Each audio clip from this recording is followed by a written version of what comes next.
She wore the same uniform as everyone else, same smile, same grace, same badge clipped above her heart. But the moment Naomi stepped into first class, the air turned colder. Whispers, sneers. One passenger muttered, "She must be lost." Another said it louder, "Why is she even here?" They didn't know who she was. They didn't know the legacy she carried. And they certainly didn't know what she would do next. But here's the question. What happens when the woman they insulted owns the very sky they're flying through? What happens when silence meets a voice that refuses to stay quiet? This isn't just a story about racism at 30,000 feet.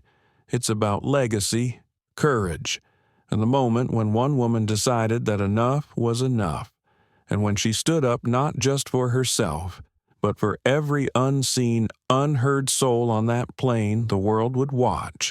So before we begin, ask yourself, what would you do if everyone expected you to stay silent, but your heart told you to rise, like, share, and subscribe to our channel, because the skies are about to shake? Naomi Ellison moved like silk down the aisle of Flight EA-227, a quiet kind of grace that didn't scream for attention but somehow held it. Her Navy uniform was pristine, hair tightly twisted and pinned. A soft scent of lavender followed in her wake, calm and unobtrusive. She gently leaned in to assist an elderly woman fumbling with her seatbelt in 1C. "Take your time, Ms. Darby, let me help you," Naomi said, smiling warmly. "Ms." Darby blinked, touched by the kindness. "Thank you. Sweetheart, these new buckles, they feel like puzzles." Naomi chuckled softly. "We all wrestle with them. You're not alone." But 3 rows back, in seat 1F, a man in a gray blazer and loafers shifted and scoffed just loud enough. "Didn't know they let just anyone serve in first class these days," he muttered. Naomi didn't react. Not immediately. Her hand paused just for a second on the headrest. A blink, a breath, a practiced smile. Then she stood upright, pivoted smoothly, and pushed the beverage cart down the aisle.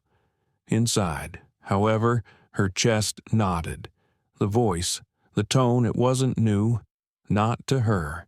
Not in this space. She reached the galley and began prepping drinks. The hum of the engines was loud here, but her thoughts were louder. Just anyone.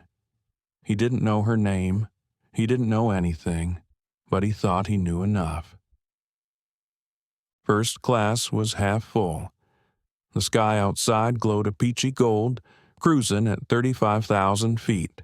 Everything appeared still. But inside the cabin, micro-frictions buzzed unspoken, but sharp, subtle, dismissive. Preston Aldridge sat stretched out in his seat. One leg crossed over the other, AirPods in, Rolex visible under his cuff. His phone screen showed a half-written tweet United might have better coffee, but Ellison Air gives you free DEI lectures with your lukewarm biscotti. He chuckled at his own joke, then flagged down Naomi. "Miss, yeah, I asked for oat milk, not this mystery foam." Naomi nodded. "I'll get that for you, sir."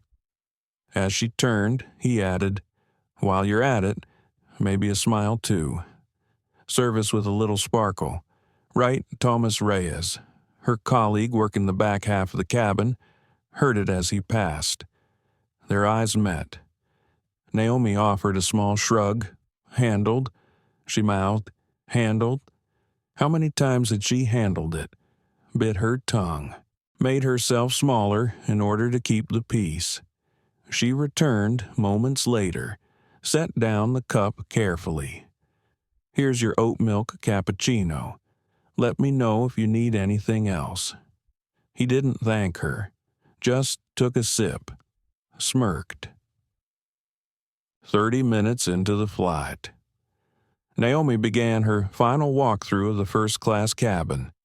Pillows adjusted, screens set, water bottles topped up, the tiny rituals that made strangers feel briefly important. She overheard murmurs behind her. "Definitely a quota higher," one man whispered. "Seems a little out of place in this section." The woman beside him replied. Naomi kept walking, every word stacked onto the quiet ache in her chest. Still, she kept her spine straight. She walked past them, past Preston, past the soft whispers and cool eyes, and paused by Miss Darby again. The old woman looked up. "You remind me of someone," she said kindly. "Someone from long ago." Kind eyes. Naomi smiled. "That's sweet of you to say." But her voice caught a little at the end, because right now she didn't feel seen. Not really. And what hurt most wasn't the insults. It was the invisibility. Later, as the cabin dimmed and lights softened, Naomi stood quietly in the galley, sipping cool water. Thomas joined her. "You good?" he asked gently. She gave a small nod.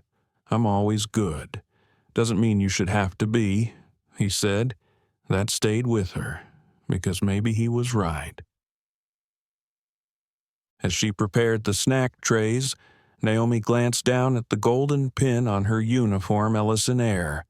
It had her name on it, her family's name. The name people mocked without knowing its origin, without knowing her. "They think I don't belong here," she thought. "But I belong more than any of them know." And for a moment, just a flicker, she thought of saying something, standing tall, making them see her. But not yet. Instead, she turned, straightened her shoulders, and stepped back into the cabin with quiet dignity, because this was just the beginning. The hum of the engines faded into the background as Naomi moved through the aisle again, silent, steady, professional. But in her mind, the voices returned. "Quota higher. Doesn't belong here. Smile more."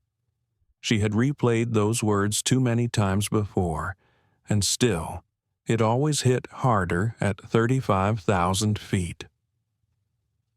In the galley, she closed the curtain behind her, that thin divider of polyester and silence. It was the only place where she could briefly exhale without a dozen eyes expecting her to smile. Thomas slid in beside her again, careful not to intrude. "You want me to take front for a bit?" Naomi shook her head. "No, I've got it." He nodded, but didn't move. He could sense it, there was more. She turned away, facing the metal counter, ran her fingers over the engraved initials on her badge again. N. Ellison. That name carried weight, but not everyone knew what it meant. Not yet. Years ago, it had been her father's name, the kind people spoke of with pride, Charles Ellison Sr., aviation pioneer, a man who'd started Ellison Air with a single charter plane and a dream. But now, it was just a name on her chest, and they didn't see her as legacy, or brilliance, or backbone, just service, just black. She remembered being 9 years old, sitting on the tarmac beside her father, watching the mechanics prep their first commercial jet. She'd asked him, wide-eyed daddy, "Will I get to fly this one day?" He'd laughed, warm and full, then said, "No, sweetheart, you won't fly it. You'll own the sky it flies in." Naomi had carried that sentence like a compass, quiet, steady, north, but she never imagined she'd have to hide it. 2 years ago, when her father passed from pancreatic cancer, the board offered her a seat, a directorship, power, influence. But Naomi had asked for something else: a uniform, a tray cart, a badge, a schedule. She wanted to know her airline from the cabin up, feel the weight of the aisle under her shoes, see who they served and how they were treated. But, most importantly, she wanted to disappear into the crowd, to see how the world saw her, without legacy shielding her. So she became just Naomi the flight attendant, and what she saw hurt. A rustle outside the curtain brought her back. Someone was approaching. Fast. Preston Aldridge pulled the curtain aside without permission. He looked irritated.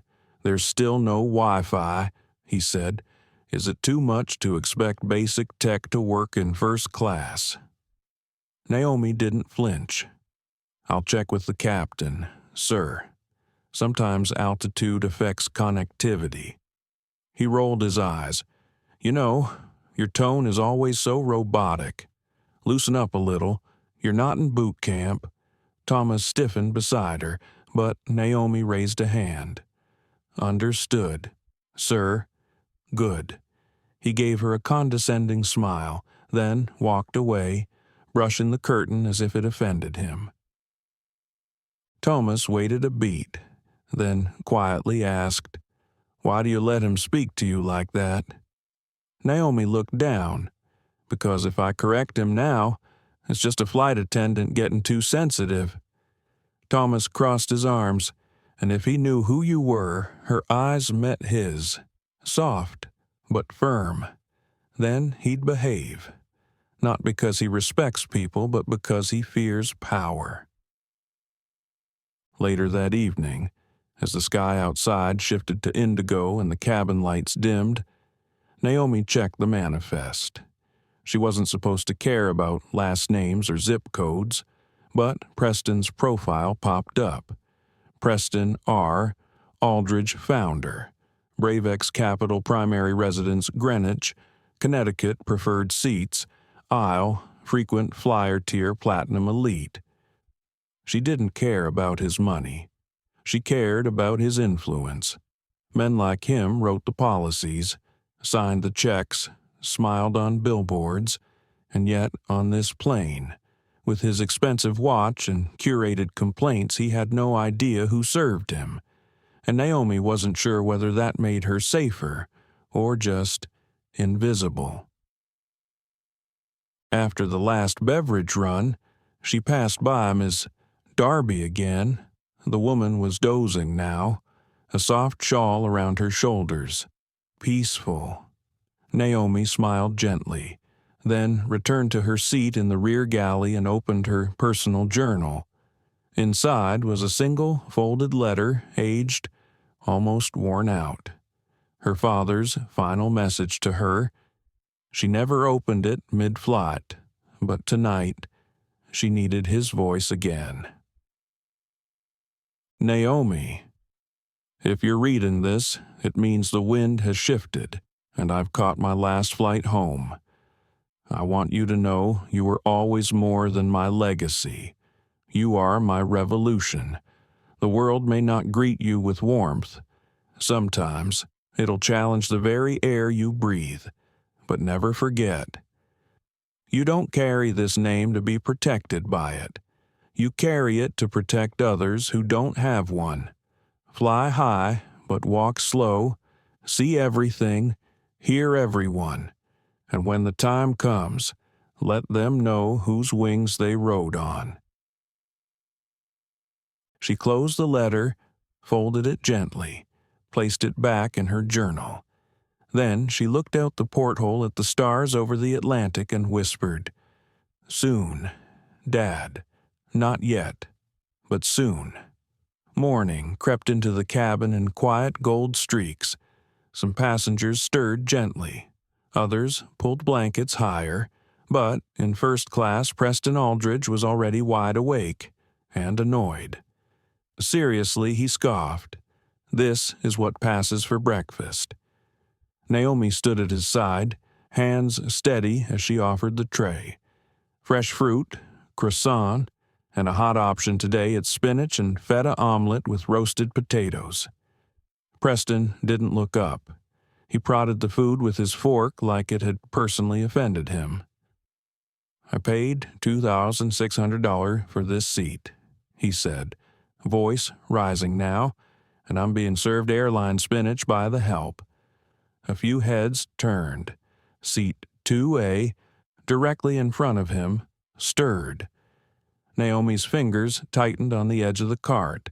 Her voice, low and even, "I'll see if we have something else available."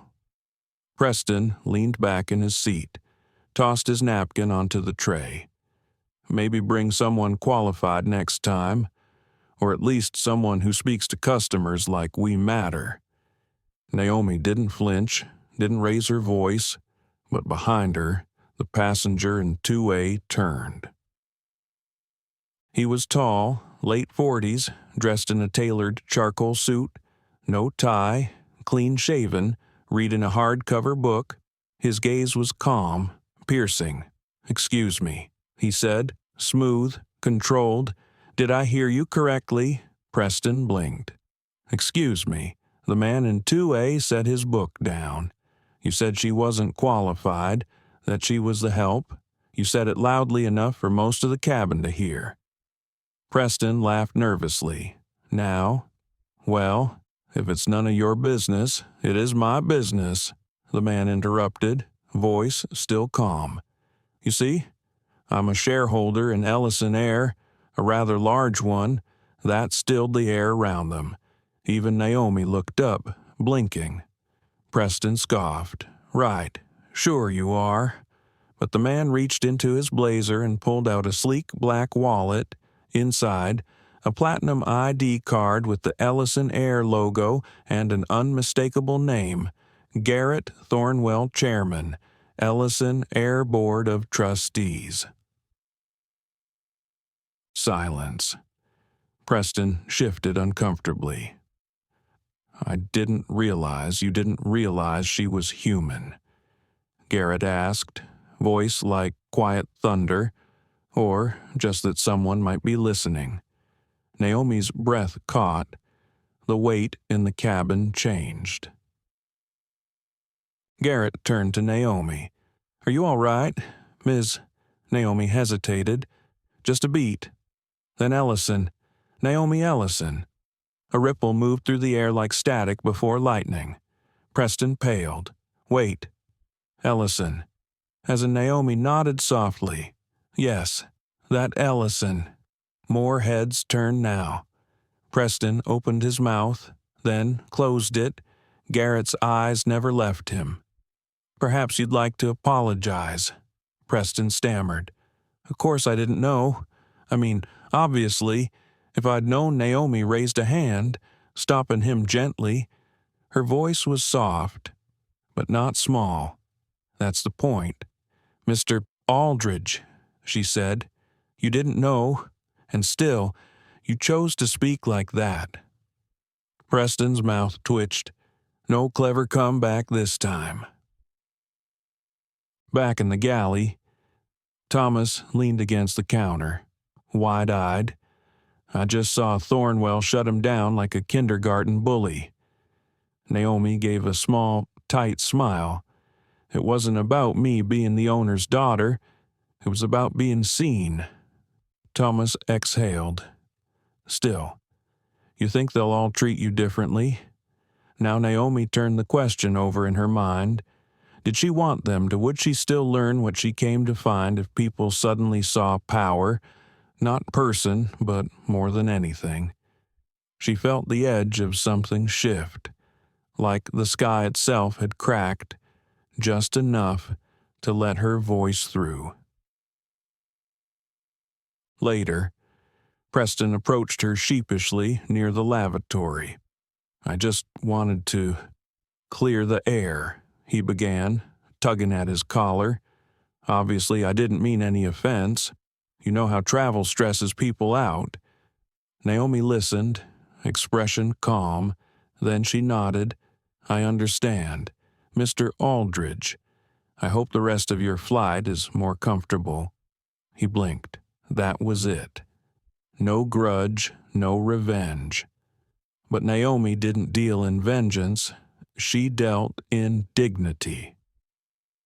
As the cabin lights dimmed for landing prep, Garrett Thornwell walked to the galley and leaned on the counter. "You handled that with grace," he said. "Most people would have flipped that tray into his lap." Naomi smiled, thought about it. They both chuckled. Then he added, more seriously, "You ready to stop hiding who you are?" Naomi looked past him, through the cabin, every seat, every face, then down at her badge. "Not yet, but soon." "I'm getting there," she said. The wheels hadn't touched down, but the atmosphere aboard flight EA-1097 had already shifted. Naomi could feel it in the way the cabin quieted not from sleep, but from a new tension curling beneath the surface. Preston Aldridge hadn't said another word since his confrontation. He buried himself in a magazine he didn't read. His wife hadn't returned from her aisle seat across the way. She sat with arms folded, eyes locked forward, pretending not to know him. But others had noticed, and more importantly, others had felt it. Mid-cabin, in seat 9D, a teenage girl, barely 16, with cornrows tucked behind her earbuds, glanced up from her sketch pad. Her name was Bria Lane, but no one had asked. She had watched everything, quietly, curiously, intensely. She drew Naomi now, graceful, upright, poised like a storm held back by sunlight. In Bria's lines, Naomi looked like a queen, not a flight attendant, a queen in navy blue. Her mother, seated beside her, leaned over. "You okay?" Bria didn't answer right away. Then, that man said those things like she wasn't a person. Her mother closed her eyes for a long moment. "Yeah," she said quietly. "He did." Bria kept drawing. Back in economy, row 21F, a young man named Elliot Shore sat up straighter. He'd seen the exchange from 2 rows up. He didn't know Naomi, but something about the name Ellison echoed. He worked in corporate law, small firm, long hours, and he'd written a proposal once for a diversity audit on airline boards. It got tabled. Too sensitive. Now, seeing Naomi graceful under pressure, firm without ever raising her voice, Elliot made a note in his phone. "We don't need more allies. We need more witnesses who stop choosing silence." And at the back of the plane, Thomas leaned on the galley door, arms folded, watching Naomi move through the cabin again. She was quieter now, but not withdrawn. There was something different in her stride, like she carried her father's legacy with just enough weight to steady herself. He wanted to ask her something, but didn't. Instead, he opened the intercom and called the flight deck. "Ready for final prep," he said. Captain Rhonda Lynn, a veteran pilot with 30 years of flight time and zero tolerance for nonsense, responded with a clipped "Copy, descent in 6. Rhonda had flown Naomi before, knew her by her work, not her name. She'd heard about the scene in first class. 2-word always moved faster than pressurized air. She toggled off the mic and turned to her co-pilot. "Remind me to call HQ when we land," she said. "Someone's got steel in their veins." Her co-pilot raised a brow. Naomi Rhonda just nodded, hands steady on the controls. "Yeah, she's the real turbulence." Meanwhile, Naomi moved down the aisle, collecting cups, adjusting bags, checking latches, routine, repetition, safety, and still eyes followed her now, some out of shame, others curiosity, but not all with judgment. One passenger, a woman in business casual, reached out gently as Naomi passed. "Ms. Ellison," she whispered. Naomi paused. The woman offered a soft smile. "Thank you for how you handled all of that." Naomi smiled in return. "Thank you for seeing it." In the lavatory mirror later, Naomi studied her own reflection. She smoothed the crease in her collar, straightened her name tag. N. Ellison. Her father's voice echoed again. "Fly high, but walk slow." For years, she thought that meant patience. Now she saw it also meant purpose. Back in the galley, Thomas handed her a cup of tea chamomile. "No sugar. You should talk to the captain," he said gently. "She's got questions." Naomi raised a brow. "About what? About why the daughter of Charles Ellison is still pouring coffee at 35,000 feet. Naomi laughed under her breath. Maybe because that's where the work gets done. But even as she said it, her eyes drifted toward the cockpit. Maybe it was time. The overhead lights blinked as the captain's voice came through. "Ladies and gentlemen, this is your captain speaking. We've begun our initial descent into Boston. Please return your seat backs and tray tables to their upright position." As the cabin shifted into landing mode, Naomi moved back down the aisle. Bria Lane looked up as she passed. "Hey," the girl said quietly. "I drew this." Naomi paused. Bria held out the small page. It was her, strong, noble, radiant. A crown of stars sat above her head. Naomi blinked, then smiled, warm and wide. "I'll treasure this," she whispered, and for the first time in hours, she meant it. The tires kissed the tarmac with a soft thump. A tremor ran down the aisle. Some passengers clapped reflexively. Others packed in silence, already dreaming of baggage claim and Ubers. But Naomi's heart wasn't in Boston yet. She stood by the front galley, thanking passengers as they disembarked. Her posture calm, her smile practiced, but her pulse. It flickered behind her eyes, behind the way her thumb rubbed her index finger, an old, invisible habit from childhood. "Thank you for flying Ellison Air," she said to a woman in a gray coat. "Thank you," the woman replied. "You were incredible today." Naomi nodded, throat tight. She didn't feel incredible. She felt seen, and that scared her more than invisibility ever did. The final passenger stepped off.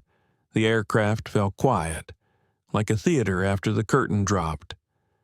Thomas looked over from the jump seat. "You okay?" Naomi hesitated, then nodded. That was when the cockpit door clicked open. Captain Rhonda Lynn stepped out tall, silver-streaked, crisp lines in her uniform sharp as ever. She glanced once at Thomas, then fixed her eyes on Naomi. "You have a second." Naomi followed her into the cockpit, heart pounding. She hadn't stepped foot behind that door since she was a child, back when her father used to sit in this very chair. Back before the world knew his name. Back when he still had time to braid her hair on Sundays. The cockpit smelled the same metal, coffee, and control. Rhonda sat in the captain's chair. The co-pilot gave them space. "You handled today like someone who's been in command before," Rhonda said. Naomi gave a small smile. "I've had examples." Rhonda turned slightly. "Is that why you're here, to follow your father?" A pause. "No," Naomi said quietly. "I'm here to follow myself." That answer shifted the air. Rhonda nodded slowly. "You know," she said, voice low, "I've flown for 30 years. Seen all kinds of people come and go, seen power used as a shield, and sometimes as a sword. She looked directly at Naomi. You used it like a bridge. Naomi's eyes stung. I don't want to be treated differently just because of my last name, she whispered. You won't be, Rhonda said. You'll be treated differently because of your integrity. Naomi blinked. Rhonda leaned back. Charles Ellison didn't just build an airline, he built a standard. And from what I've seen, you're already flying higher than most. Later, Naomi lingered by the jetway. Airport staff bustled by. The terminal filled with noise again, boarding calls, children whining, carts beeping, but she was still in the quiet hum of becoming. Then, a voice behind her. You're still standing like a soldier. It was Garrett Thornwell, carrying a briefcase, looking like a man who knew the weight of time. Naomi turned. It's muscle memory. He smiled. Good posture tells the world you expect to be taken seriously. She raised an eyebrow. And you came here to talk about posture. Garrett's smile faded. No, I came to ask if you're ready. She didn't respond.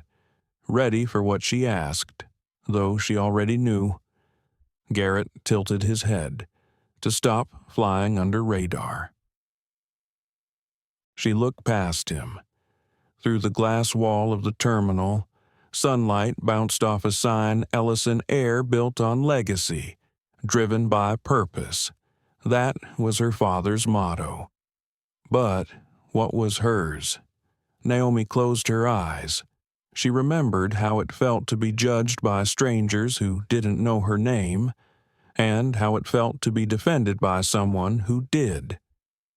She remembered the little girls drawing the crown above her head, and how it felt to accept it. I'm not sure what the next step is, she said finally, but I know it's forward. Garrett nodded. Then that's enough. He handed her a small envelope, thick, heavy, embossed with the Ellison crest, inside an invitation. Executive Training Program, Ellison Air Headquarters, New York, for Naomi Ellison. From the office of the board, she stared at it, her future right there in her hand. Not just a last name, a legacy earned. Later that night, in her hotel room, Naomi sat at the edge of the bed. The city blinked beyond the windows. She reread the letter twice. Then again, she heard her father's voice, in memory soft, steady. Leadership isn't loud. It's lasting. She didn't cry, not quite, but a tear found its way to the corner of her eye before she wiped it away with quiet pride. Ellison Air headquarters in Manhattan towered like a shard of ambition, 40 floors of glass, steel, and legacy.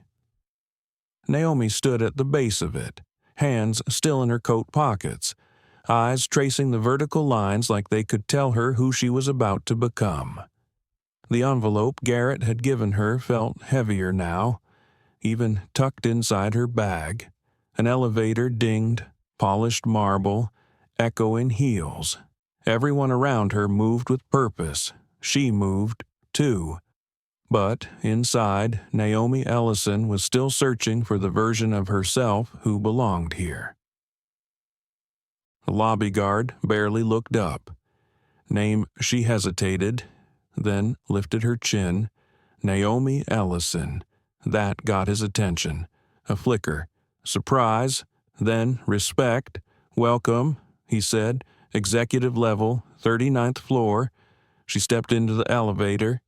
Alone, mirrored walls. Her reflection stared back, perfect uniform, pressed coat, calm eyes. But the moment the doors closed, her fingers twitched slightly. She whispered to herself, "Don't shrink. Don't float. Stand." The 39th floor opened to sunlight. sleek leather furniture, and curated silence. Garrett was waiting. He greeted her like old friends do, firm handshake. Warm eyes, no small talk. "You ready, No?" she said honestly. "But I'm here." He smiled. That's how most great chapters start. They walked through a hallway lined with framed photographs, Charles Ellison shaking hands with world leaders, opening new terminals, smiling beside aircraft blueprints. Naomi slowed at one photo her father, 20 years younger, holding a toddler in his lap. Her. No nameplate, no caption, but the truth didn't need one. Garrett noticed her pause but said nothing. They kept walking. In the boardroom, 6 men and women sat around an elliptical table. Their eyes tracked Naomi as she entered, measuring, calculating, curious. Most smiled. One didn't. His name was Roderick Vane, Senior VP of Operations. He stood stiffly, extended a hand. "Ms. Ellison." She shook it. His grip was cold. "I've heard impressive things," he added, "though I'm still wondering why someone with your resume would want an executive seat." Naomi returned his look, steady. "I'm not here because of my resume," she said. "I'm here because of my experience." Garrett's lips twitched with approval. Roderick's didn't move at all. The presentation began overview of the leadership program, mentorship pairings, core strategic goals. Naomi sat tall, absorbing it all, responding when prompted, making eye contact, listening not just to words, but to tone, and somewhere beneath the polished professionalism, she felt it, admiration and resistance. They didn't know where to place her. She wasn't legacy alone. She wasn't outsider either. She was both, and that made her dangerous. After the meeting, Garrett walked her down a quieter hallway. "She doesn't like you," Naomi said bluntly of Roderick. Garrett smiled wryly. "He doesn't like uncertainty. You represent change." Naomi nodded slowly. "Good." Garrett paused. "It'll get harder before it gets easier. You okay with that? I've served coffee at 35,000 feet to men who thought I was beneath them." Naomi said, "I can handle boardrooms." They stopped by a window overlooking the city. Garrett said nothing for a moment. Then, quietly, "Your father would be proud. Not because you're here, but because you earned being here." Naomi didn't respond. She just looked out and let the truth settle. Later, back at her hotel, Naomi slipped off her heels. Her feet ached, but her mind raced. She sat cross-legged on the floor, pulled out a blank notebook, and wrote a single question at the top. "What does leadership mean to me?"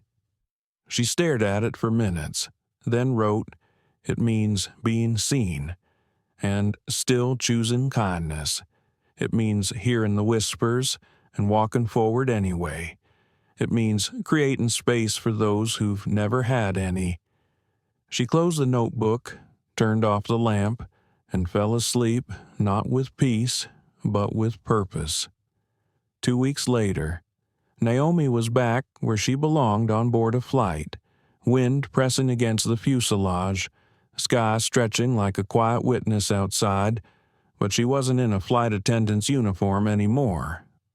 Today, she wore a sleek blazer, navy slacks, and a discreet Ellison Air pin that shimmered like authority. She was flying not as crew, not as legacy, but as corporate liaison, a hybrid role created just for her. To observe, to advise, to guide. Flight EA-201 was en route from Dallas to Seattle. A full load, a diverse crowd, The cabin felt no different, except she felt different inside it. Thomas glanced at her with a smirk as they prepped service. "You clean up nice, Ellison." Naomi rolled her eyes. "Still not used to you calling me that. I'm not used to you being able to write me up." He teased. She grinned. It felt good, real.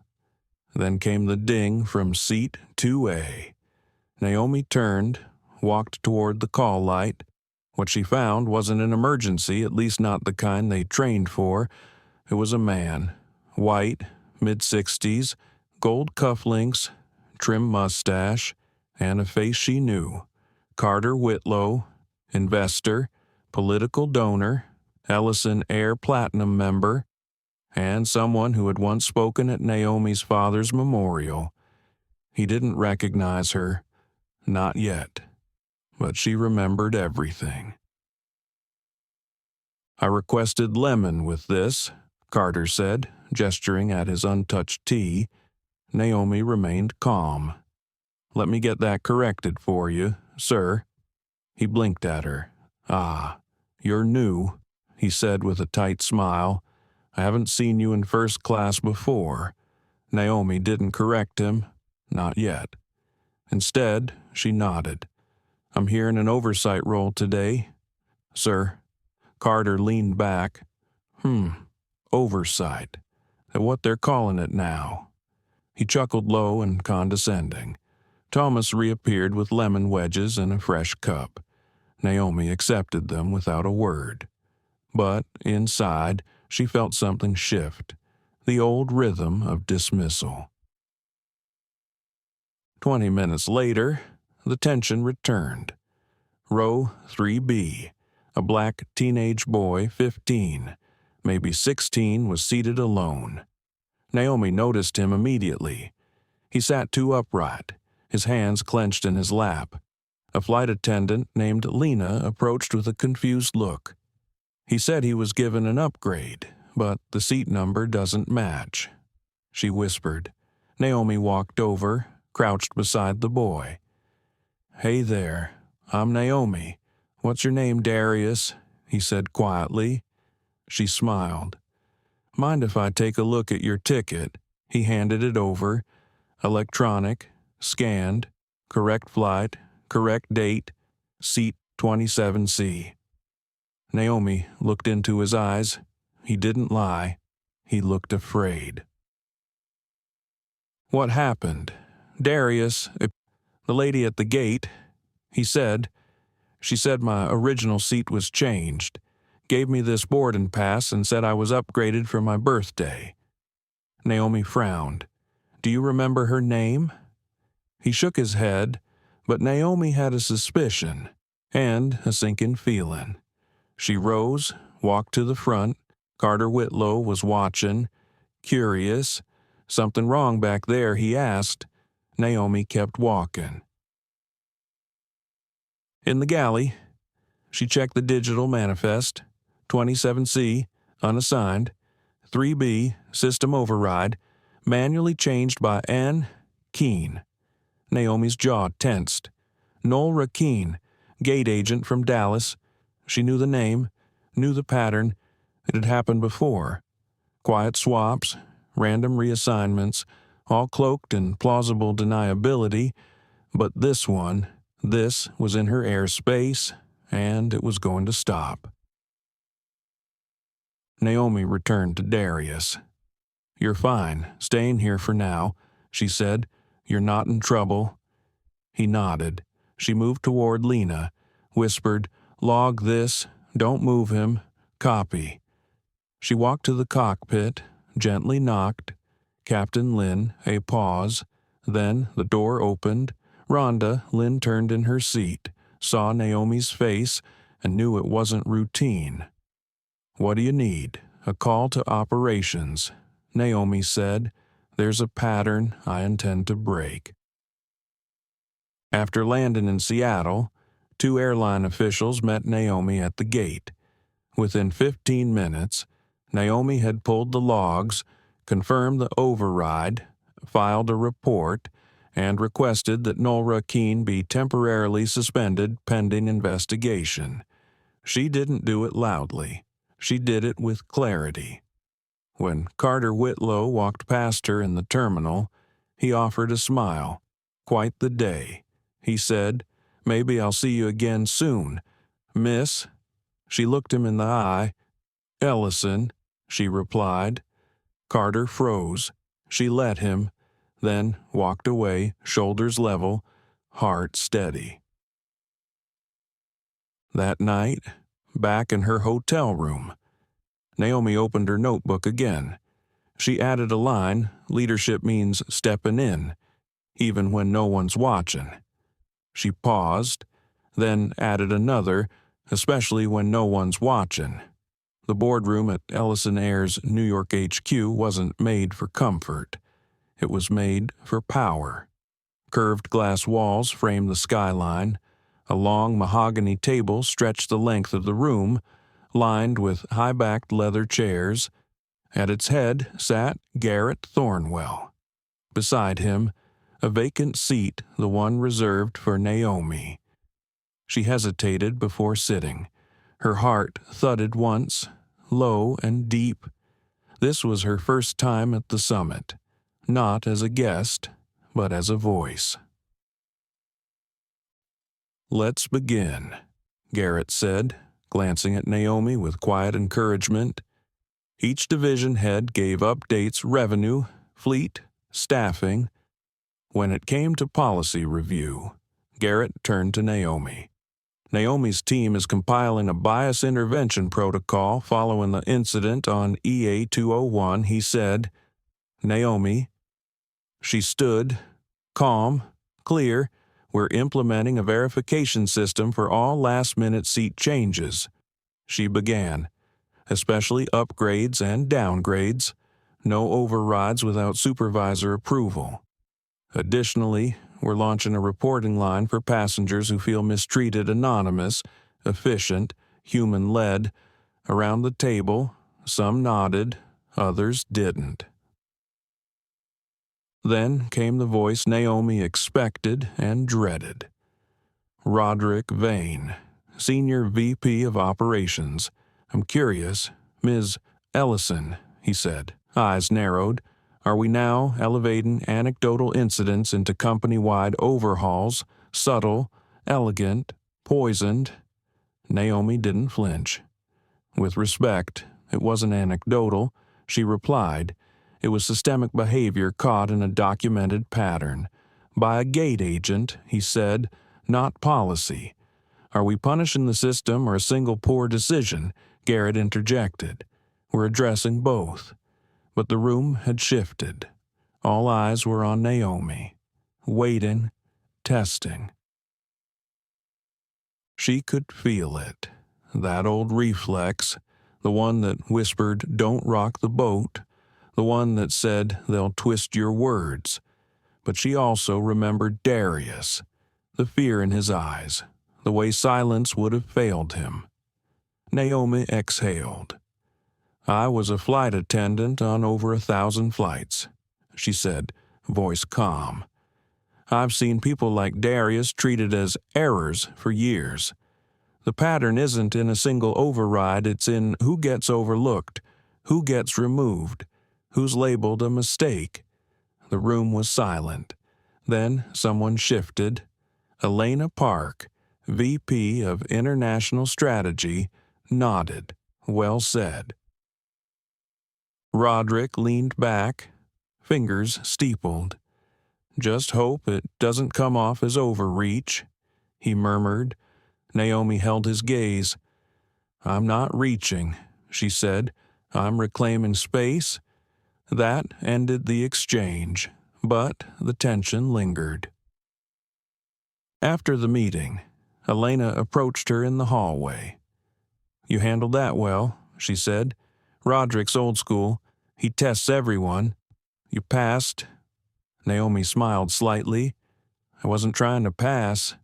"That's why you did," Elena replied, then added, "Coffee sometime." Naomi nodded. "Would like that." Back in her office, Naomi stared out at the skyline. A different kind of silence wrapped around her now, not the silence of fear, the silence of change. It was slow, subtle, but it had begun. That night, Naomi opened her notebook, wrote, "Sometimes leadership means standing alone at the table." Then, beneath that, and knowing you're not really alone, Flight EA 700 was unlike any Naomi had flown before. It wasn't a routine commercial route. It was a press flight, a special, media-heavy journey, celebrating the launch of Ellison Air's new flagship aircraft, the Horizon 9. Celebrities, journalists, industry leaders, and a camera crew from Business Skies Weekly were all aboard. The plane shimmered with luxury, gold trim, velvet aisle lights, personalized welcome notes. Naomi had personally approved every detail, but she'd also insisted on one more thing, that she be present on board. Not as a figurehead, but as a witness, and, if necessary, an advocate. She wore navy again. Not a uniform, not a suit, something in between. Thomas smiled when he saw her at the jet bridge. "You sure about this? I need to be here," she said. He gave a low whistle. "Well, buckle up." Seat 1A belonged to Gerald Monroe, one of the airline's top private investors. He didn't travel often, but when he did, it came with expectations and cameras. Naomi made a point to greet every passenger herself. When she reached him, Gerald barely looked up from his tablet. "Mr. Monroe," she said warmly, "Naomi Ellison. Thank you for joining us today." He blinked once, then smiled slowly. "Ellison," he said, drawing it out. "Ah, the founder's daughter. Yes. Didn't recognize you without the cart," he quipped. A few nearby passengers chuckled. Naomi simply smiled. "I'm always happy to serve," she said. "But today, I'm here to represent our vision." The flight climbed smoothly. Service began. Cameras flashed.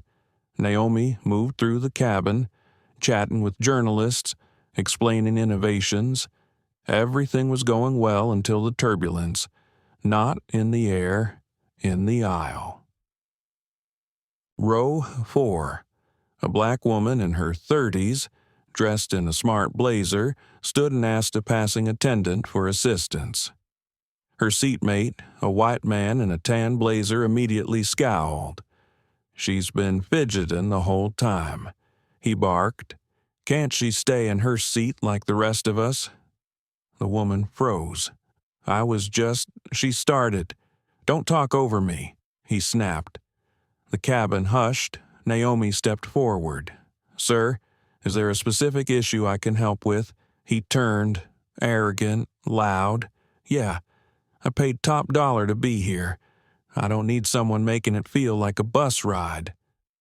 Several heads turned, a few phones lifted. The woman stepped back, clearly humiliated. Naomi breathed in slowly, then addressed her first. "Ma'am, are you okay?" She nodded, eyes brimming. Naomi turned to the man. "Sir, I'll need you to lower your voice. We don't tolerate disrespect on this aircraft." "I wasn't talking to you," he said. "Actually, you are," Naomi replied calmly. "I oversee this flight, and I'm telling you, this behavior ends now." That's when Gerald Monroe stood up from 1A. "Naomi," he said, "let's not escalate things. Just a misunderstanding." Naomi turned. With respect, "Gerald, escalation happens when we ignore patterns. I won't do that." He raised an eyebrow. "You sure you want this to be your moment?" In front of every camera here, Naomi's voice remained steady. "No, sir, but I'm sure I want this to be her moment." one where someone stands up for her. She turned back to the man in the tan blazer. "You'll remain quiet for the rest of the flight, or you'll disembark early. Is that clear?" His jaw clenched, but he nodded and sat down, hard. Applause broke out in pockets. Naomi didn't seek it. She turned back to the woman, walked her down the aisle, and found her a new seat near the front. "You didn't have to," the woman whispered. "I always do," Naomi said. After landing, a clip of the exchange hit social media. By midnight, it had over 2 million views. The caption read, "First-class flyers mock passenger Naomi Ellison shuts it down with one calm move." That night, Thomas sent her a text. "You're not just changing policy, you're changing culture." She smiled, but part of her wondered how many more moments like this would it take, and how many would come with a cost. That night in her notebook, Naomi wrote, "Cameras don't make the moment louder. They just reveal who was already listening." 3 days after the flight, Naomi was summoned. Not invited, summoned. The message from the board read, "Emergency session. Closed room. Attendance mandatory. No agenda attached." But she already knew why. In the car to headquarters, Naomi watched the video again, her voice measured, the man's face contorted with entitlement, her defense of the woman clear, calm, the applause.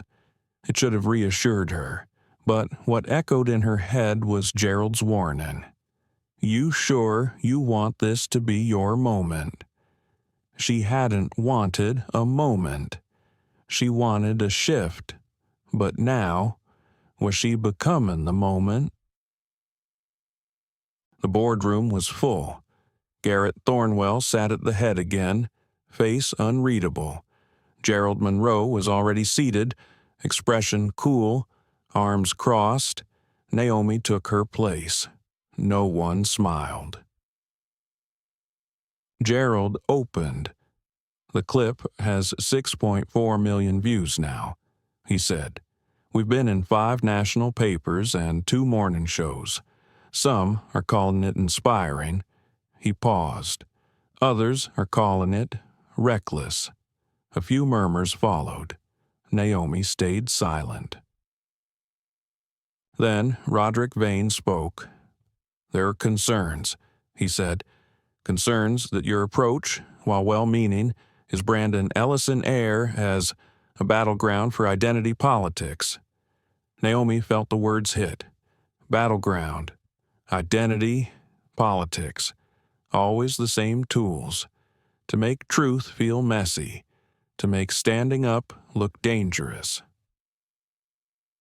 "Let me be clear," Naomi began, voice steady. "We didn't go viral because I attacked anyone. We went viral because I didn't allow someone to be humiliated in silence." She looked around the table. "We say we care about our passengers. That doesn't mean only when it's comfortable." Gerald leaned forward. "Naomi, I believe in your vision, but shareholders are nervous.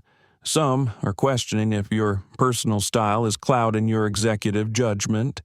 There it was, the suggestion that empathy was excess, that decency was indulgence. Naomi felt the heat in her chest, but she didn't raise her voice. Instead, she posed a question. "Do you think I was wrong to intervene silence?" Then Garrett spoke. "Finally, I don't." Gerald blinked. Garrett continued. "What I question is whether the board is ready for the future it keeps claiming to want." A pause.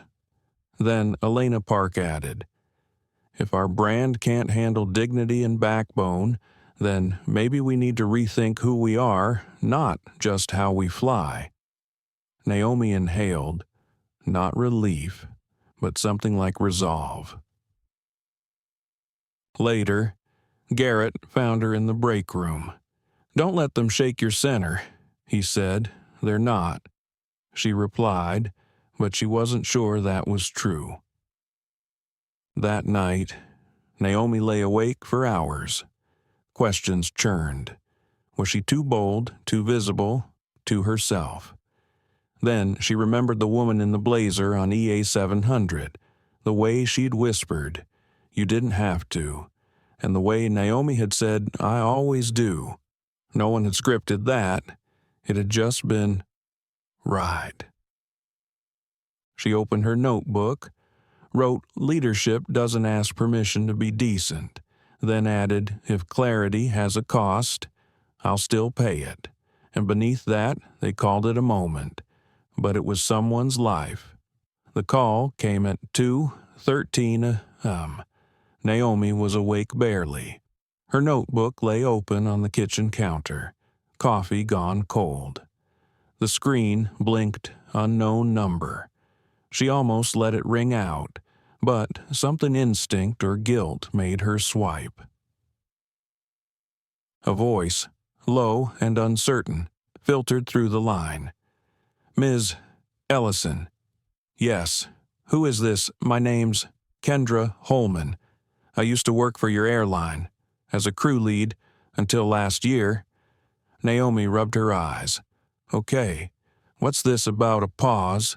Then I think you should know why I really got fired." They met the next afternoon, off-site, a quiet cafe, 2 blocks from the terminal. Kendra was in her early 40s, sharp eyes, worn edges. She carried a slim folder, clutched like it might vanish. She wasted no time. "I filed 3 reports in 2022, she said, about a senior flight attendant, male, white, aggressive with women of color on his crew." Naomi leaned in. "Go on." He called them tokens, blocked promotions. Once left a new hire in tears and logged her as uncooperative just for speaking up. I documented it. Who received the reports, Kendra gave a bitter smile. HR, then legal, then silence. She opened the folder, inside copies of the reports, stamped, ignored. "I kept copies," she said. "Figured it'd matter one day." Naomi turned pages slowly. It wasn't just misconduct. It was a system of silence. Worse, some of the signatures belonged to people still at Ellison Air. "Why now?" Naomi asked softly. Kendra shrugged. "Saw you stand up on that flight. Figured if anyone might actually do something." She trailed off. Naomi's throat tightened. That night, Naomi read every word of every report. Each incident chipped at the image she'd tried so hard to protect an airline reborn, reformed, worthy. But this was rot. And if she moved forward with it, it would expose the very leaders still defending her publicly. It would ignite a war. She called Garrett. "I need to meet you. No board, just us." At his home, she laid out the folder. Garrett read in silence for nearly 20 minutes. Finally, he looked up. "You understand?" he said. "This could bring down half the executive wing." "I know, and you'll be blamed, not them." "You?" Naomi met his gaze. "If I let this stay buried, then every speech I gave every time I told a crew member we stood for more was a lie." Garrett nodded, once, then asked, "What do you need from me?" Naomi didn't hesitate. Cover. The next morning, she submitted a formal request for independent investigation. Attached Kendra's reports, Naomi's name signed at the bottom. The submission bypassed internal channels. It went to the FAA and the press. Within hours, her office line exploded. Angry board members, legal counsel, PR demands. She said the same thing to all of them. The truth doesn't need scheduling. That evening, alone in her apartment, Naomi watched the sky darken over the city. Her chest was tight, but not from fear, from clarity. This wasn't just about policy anymore. It was about memory, what systems remember, what they're built to forget. In her notebook, she wrote, "Airlines don't fly on engines. They fly on people, and people break when no one listens. Then, below that, if they come for me, let them. I won't flinch." The morning the article dropped, Naomi didn't open her inbox. She didn't check her messages. Instead, she stood at the large window in her office and watched planes take off steel birds against a rising sun. The headline was everywhere. Whistleblowers silenced at Ellison Air leaked memos. Confirm years of discrimination ignored. Her name was there too, in bold, as the one who brought it forward. The reaction was swift. Shareholders called emergency meetings. Commentators labeled it chaos. Gerald Monroe publicly distanced himself, saying this was not a sanctioned action. Ms. Ellison's decisions are her own. But Garrett Thornwell, he said nothing. Not to the press, not to the board, not even to Naomi, at least not yet. That afternoon, Naomi stepped into the atrium of Terminal 3. A stewardess she didn't recognize caught her eye. The woman nodded quietly and placed her right hand flat over her heart. No words, just a look, gratitude, respect, a signal. Naomi blinked, chest tight. That had never happened before. By evening, hashtags were trending. We fly with her. Naomi didn't flinch. Passengers first. Someone had posted a clip from the viral flight, again cut differently. Not just Naomi standing up, but the woman's reaction, her tears, the silence, the applause, and beneath it, a caption. She didn't fight for optics. She fought for us. 2 days later, Garrett finally called, "Come in." Naomi braced herself. She walked into the boardroom alone. It was full. Garrett stood at the head, but this time he didn't sit down. "I'm stepping down," he said plainly. Gasps. Naomi's jaw clenched. "What you were right," he said. "This system can't change if it keeps rewarding silence." He gestured to the table. "They wanted someone to take the fall. Let it be me." He turned to Naomi, "But I've already submitted a motion to vote you in as CEO."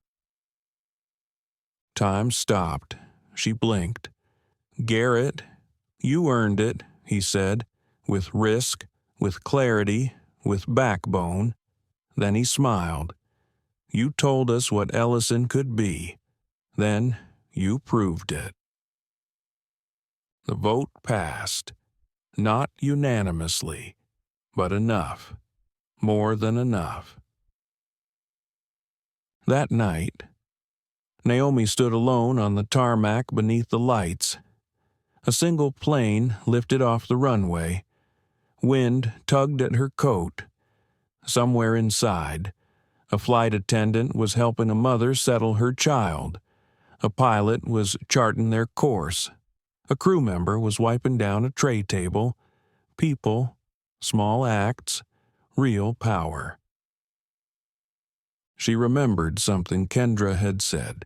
Half smiling in that cafe, "I just needed someone to care loud enough to be heard." Naomi whispered into the dark, "I heard you, and for the first time in weeks, she smiled. In her notebook last page she wrote, "They mocked a girl in uniform," not knowing she carried the legacy of flight in her blood, not knowing she carried all of us. She signed it Naomi Ellison, CEO Ellison Air. She never wanted to be a hero. Naomi Ellison just wanted to serve with dignity, to fly with honor, to make her late father's airline a place where everyone had a seat, not just on the plane, but in the story. But that one flight, that humiliation in first class, it became something more. It became a mirror that showed the cracks in a system far too comfortable with silence. A mirror that forced us to ask who gets to belong, who gets to be seen, and who gets to rise in the end.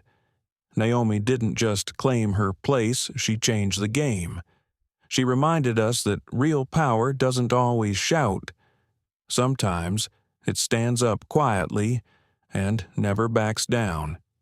To those who've been underestimated, dismissed, or looked through, we see you.